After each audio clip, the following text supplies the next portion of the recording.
Hey everybody, Nomalanga Mhlauli-Moses here. I'm with my good friend Shaquita Graham, and together we are Married Women's Business, and you can find us at marriedwomensbiz.com.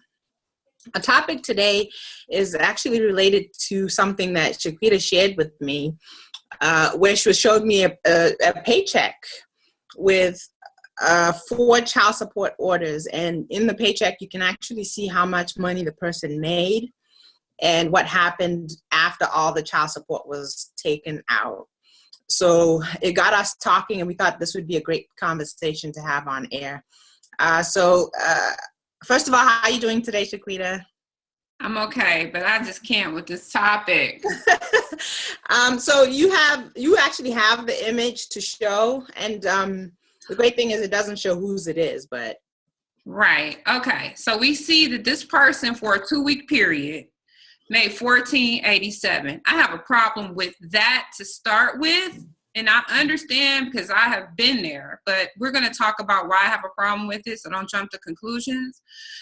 And then we have these 4 child support orders right here. One for subtracted $268 from the pay, -31, $233, $152. And I don't know, this paycheck ended up being $416. It looks like it was really like around $800, but he put $416 in checking also, maybe? No, it ended up being $400 for 2 weeks. Right, because if you take $1,600 just from the statutory, you already have $200 off. So that brings it down to $1,400. Then you have at least $700 in child support. So right, maybe I don't know. It looks to me like you're right. It looks like you're right. But the bottom line is this: the person was already, number one, mandated to live, raise a family or live off of $1,400. That's basically like $3,000 a month, give or take. Okay, that's $36,000 a year, which I've heard is the annual income, the average annual income for Black families. And then on top of that, with 4 child support orders. So there's just a lot to talk about with that. I mean, do you want to get started? So the child support was my reaction. And when you kind of first shared this with me, my first thought was, why does the person have child support? And of course the answer is, it means that he had kids with a woman that he's not married to 4 times, whether it's with the same woman or 4 different women. He had 4 kids out of marriage, or if there was a marriage, the marriage dissolved. And to me, it spoke to the importance of building solid families, a man and a woman building a marriage and building wealth together, instead of getting a paycheck and before it even gets home, part of it has already leaked out. So then you get into this position where you're barely even making it. I actually, compared to when I used to work full-time and have what I used to call side hustles, I feel like I've become more frugal and I've downsized a lot. But even being frugal, there's just no way that $400 every 2 weeks is going to cut it. There's just no way. You'd have to be living like a frat boy and live with 10 other people in one house and share the rent and share food or something. So it's really sad to see. And before people go to the extreme, we're not saying that people should not take care of their children. That's not what we're implying. But I feel a lot of anxiety and frustration when I see this, because I feel the anxiety and the frustration of Black people trying to live off of either one of these salaries, $1,400 every 2 weeks or $400 every 2 weeks. Like, we are more vulnerable to white supremacy when we don't have economic strength, when we are economically weak. And so that is the main thing for me. And the thing is that right now we have ways of strengthening ourselves economically. And that's why I talk about tech a lot. But I want to share my screen and show how some of these things, these traps we're constantly falling into that are making us more subject to being prey in the system of white supremacy. The child support situation is one of them, because we have so many people that say that they are against marriage, which is a form of building economic strength when you have a Black woman and a Black man building together. But at the same time, we have people who are against marriage, but they are not against having a lot of sex with a lot of different people and creating children. So that's one of the biggest traps. Another one, and I'm highlighting this article that's on thyblackman.com, Brotherhood at its Best. And this article is called The Biggest Forms of Psychological Warfare Used Against Black People. And I think this is by maybe Joe Davis, I'm not sure who wrote it because it just says staff. So, of course, we have the mainstream media that stereotypes Black men, and along with being gangsters and thugs and super predators, slaves, athletes, entertainers, drag queens, and all of these things, the other negative stereotype is just this hypersexualization. And if you go to this article, it talks about a lot of different things, but it just says that, you know, our music and our media plays into the idea of men staying high and drunk, our Black men staying high and drunk as much as possible. They cannot under any circumstances respect Black women or women in general. They go out and shoot other Black men, and that's where we find, you know, men who are willing to shoot a Black man, but when we are in a conflict with our oppressors, we are docile. And then having sex, I want to highlight number 5, having sex with every woman that approaches them within 50 feet. Because I've seen this image played out with our young Black men who they're always constantly thinking about how can they sleep with different women. And then they can't focus on anything else but dealing with the fallout from that. You know, we talk about, I think we called this how we get trapped by the child support hustle. Mm-hmm. And I think that part of the being trapped in that hustle is some of it does come from low self-esteem. With some of the things that you're talking about, you know, you have to now value yourself to see someone who looks like you, whether you're a Black man or a Black woman, as something that satiates a short term or gratifies you in the short term, but not valuing them in the long run.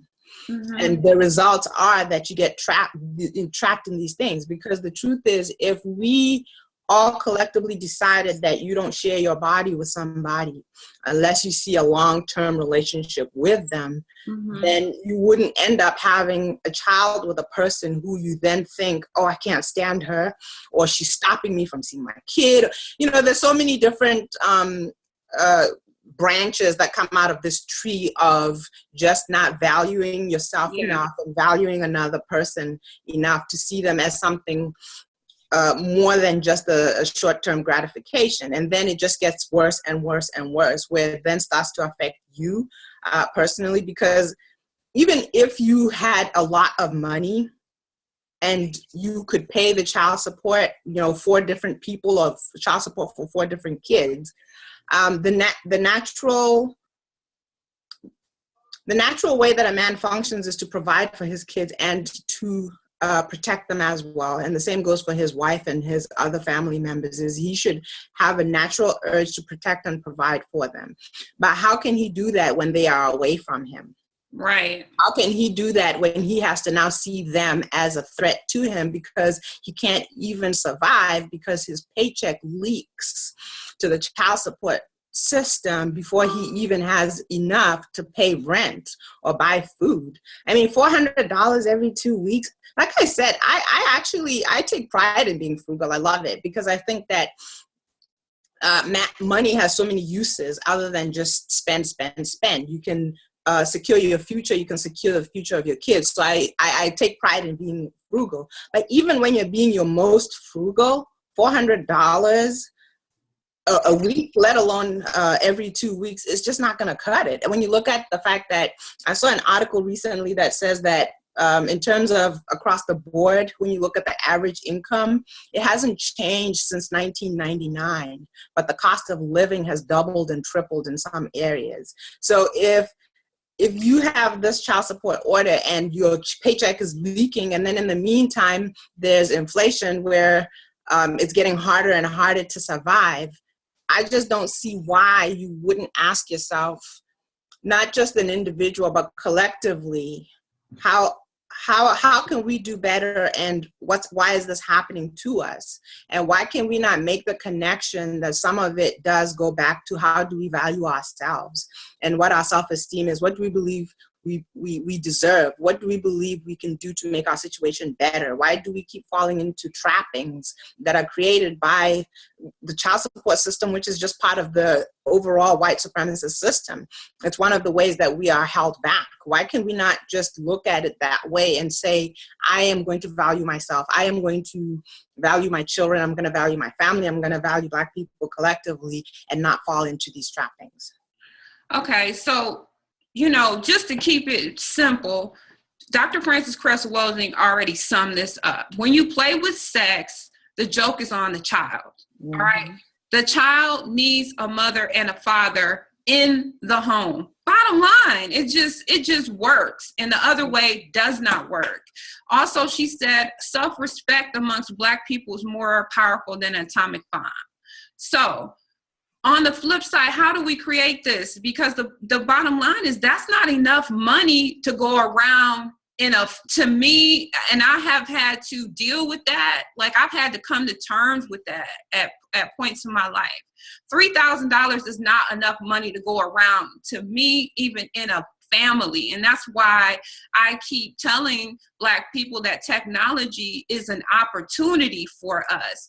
And you can see, and I'm going to talk about this in another video, like one thing that if you look at that Roland Martin, Richard Spence video that a lot of people may have missed, is they were talking about how many Asians, like 40% of Asians being in technology as technology CEOs, and why that is, because they all went in and studied that. And as Black people, we can make the decision that, look, we see an opportunity here as a collective and we can go into this area. Same with people from India are doing the same thing. And that's why I have a free tech guide, blacktechguide.com, where you can learn more about that. But the thing is, we need to get more serious about developing economic strength, because as frugal as you want to be, it's expensive to live out here. You need to be able to have your children living in a safe neighborhood. You need to have viable transportation, 2 or 3 cars, so that you can get to wherever you need to go. You need to just your average utilities, decent food for your children, your family to eat, having your children in extracurricular activities. All of that stuff costs. You can't do that on a $36,000 income. And I'm not putting that down. I'm just saying that as Black people, we should know that we can do better, and we should strive for that so we can be less vulnerable in the system. Because what if you are making $36,000 a year and you come up on a legal case, or one of your family members, you can't even get a lawyer. Right. Never mind the lawyer bailed out, like Sandra Bland. Nobody in her family could come up with $500 to get her out. I mean, I think you and Ro went through that. Or any of these things. Is there so many things to just living? Again, not having economic strength makes you even more vulnerable. I'm not saying that having money is going to solve white supremacy, but being financially weak is going to make you more susceptible to it and falling into these other traps. That's why they are being set for you, to impoverish you so that you don't have any options to have weapons or resources against white supremacy.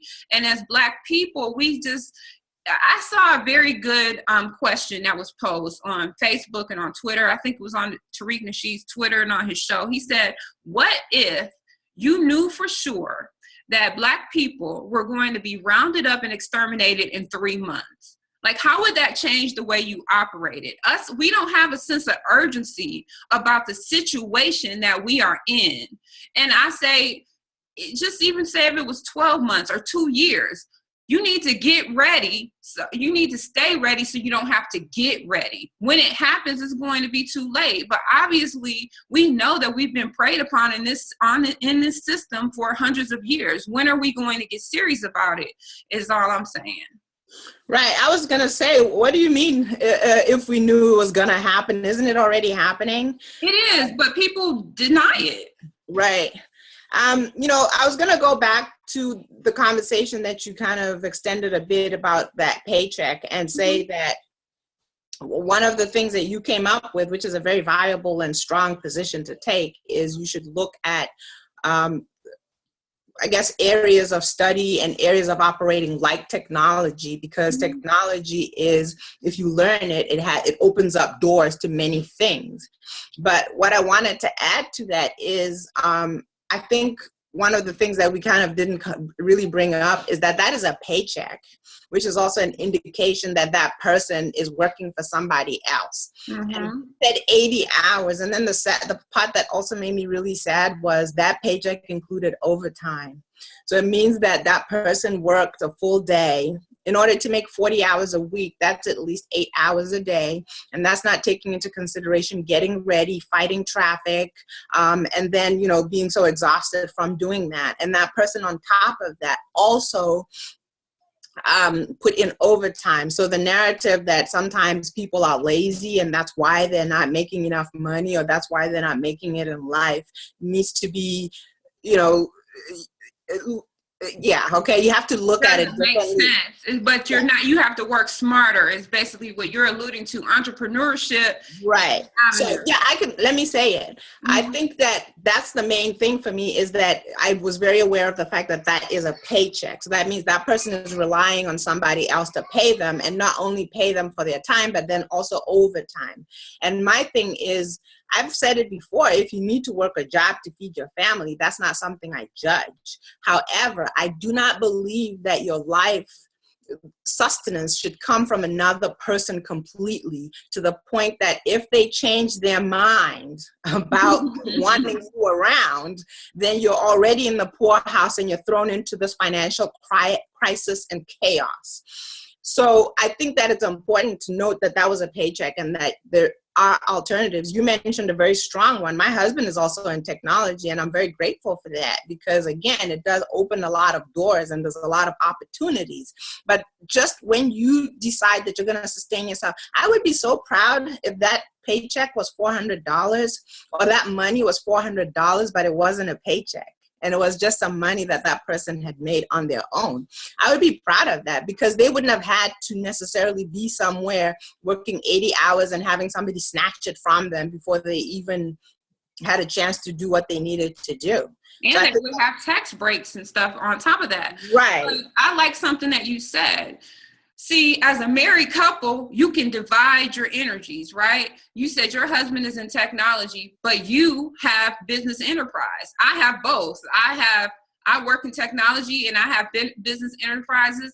And then me and my husband, we have taken turns, like where, you know, he might be working a high income job and then I might be focusing on developing a business, or I might be working a high income job and he might be working on developing a business. We've done each one of those things throughout our marriage of 14 years. And that's the opposite of this scenario, right? Where you have two different people trying to get income, and that income is being split and taken away from the whole family. The collective, right? Yeah. And we need to turn that around, where we're working together on either high end or, you know, entrepreneurship or high income careers, because I'm all about high income careers to feed entrepreneurship. When you have a high income career, you can take $1,000 a month and put it into building your business. You know what I'm saying? So, you know, all of those things, we can do these things. And that's why I get frustrated, because we as Black people, we have so much promise. We have so much that we can do. We have so much information, more at our fingertips than any other time in history. We need to do this thing, right, Nama? Absolutely. We're actually saying this for the benefit of our viewership, because you and I have already started a lot of things that are already, the ball is already rolling. And the message here is not to say, oh, look at that check, poor person and whatever. It's to say, hey, look what we have developed. Look at what we're working on. And, there's room for everybody. Come on, let's go. Let's do this. Let's build not just our finances, but let's build our families and build financial security. And for me, I'm not impressed with financial security that lasts one generation. I want it to echo into the next and the next and the next. That to me is more impressive. I'm not impressed when somebody says, look at me and all the things I have. I'm just not impressed by that. And that's why I keep talking about the fact that money has a lot of power, in the sense that you can do so much for your kids and their kids and the next and the next and the next. So you have to look at it not just as, oh, look at his paycheck. Necessarily, it's not enough for him. It's not enough for him to even get above water enough to then say, what about my kids? What about my grandkids and their future? And one of the things that I've said a lot lately is I think that we have to get out of the system of starting over every single generation. And that's what we're doing. When you have a paycheck like that, that's what you're going to do, because you're so busy struggling to stay above water. You don't even have time to think about your next year, let alone the next generation. You're only thinking about, if I could just get to the next paycheck and the next paycheck and the next paycheck. And honestly, with what we just saw, this person's not making it even through one pay cycle without having to probably go into debt, without having to maybe, I'm not even sure how you do. Do you mooch off of other people? I'm not even sure how that happens. Do you live out of your car? I'm not sure how that person can. What you do is you get depressed and you smoke weed all day and you find a lot of hood rats to have sex with, and you zone out into the TV and follow those other traps. That's what a lot of people do, because it is emasculating, and it sucks from you. I don't even want to say it's emasculating. I think it's definitely feels emasculating for a man. But even as a woman, when I was in situations where I didn't make enough income, it was draining. It's disempowering. Yeah. Yes, and then that's the frustration that I have, because I don't want to see my Black families experiencing that. I know what that's like. We can't move further when we are in that scenario. And like you said, not only is that not enough to go around for your family, but what if you want to support, like we need to we need to be funding our own political candidates. We need to be funding Black businesses. You can't do that. You know what I'm saying? That's frustrating, because you feel like I can't even help my people. As much as we're talking about empowerment, you're feeling like I can't, I know I felt like that. I can't participate. They're going to have to just get it together, because I have to just try to figure out how to do this for my family. Right. So, again, I have a free report, blacktechguy.com, where you could get free information on how to get involved in tech, even as an entrepreneur and as a career. And I think at marriedwomensbiz.com, we constantly talk about things that uplift the Black family. So we could go on and on about this, because we have so much passion about Black people, Black women, Black men building. And I know that we can do it. When I go into these posh tech buildings and stuff, and I go and we're doing all kinds of fun stuff. And then I see the only Black people I see coming through there are the people who are emptying the trash, who are the security guards. It just hurts my heart, because I'm like, if you just read about a couple books about this thick, took 6 to 18 months, you could be instead of bringing in $3,000 a month, you could be bringing anywhere from 7 to 12. You can double and triple it, right? Yeah, come on, let's do this. I'm in total agreement with you, Shaquita, but we do have to end somewhere. And I just want to say thank you to you for another spirited conversation. Say thank you again to our viewers. And of course, this is the lovely Shaquita Graham. I am Nomalanga Mhlauli-Moses, and we are Married Women's Business. And you can find us at marriedwomensbiz.com. Thank you guys for watching. Thank you guys.